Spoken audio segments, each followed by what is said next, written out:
అందరికీ హ్యాపీ ఉగాది. అయితే ఇవాళ ఉగాది పచ్చడి చేస్తూ మాకొక డౌట్ వచ్చింది. అందుకు ప్రసాద్ తాతయ్యకి కాల్ చేసి అడిగాడు. ఏం మాట్లాడాడో చూడండి. బాగున్నారా? బాగున్నదా తను బాగున్నావా? బాగున్నా బాగున్నా. ఏం చేస్తున్నావు?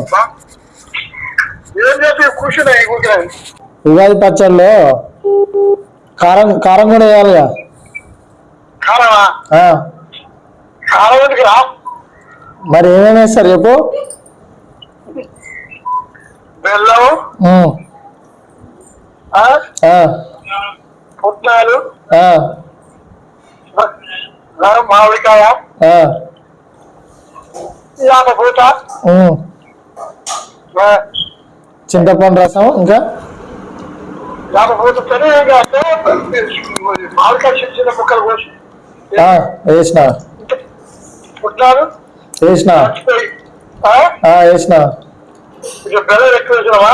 వేసిన ఇది రాదు మరి ఇంకా బాగానే ఉంటుంది. ఉప్పు కారం వద్దా? ఉప్పు కారం వేస్తారు ఎవరు వేసుకుంటే వేసుకోండి కొంచెం కొంచెం. సరే. ఉప్పు కారం కొంచెం కొంచెం అట్లా ఊకే వేసుకోండి. షడ్రుచులు అంటే కారం వెయ్యాలి అని ప్రసాద్, వెయ్యము అని నేను. సో ఇలా తాతయ్య కాల్ చేసి క్లారిఫై చేసుకున్నాను.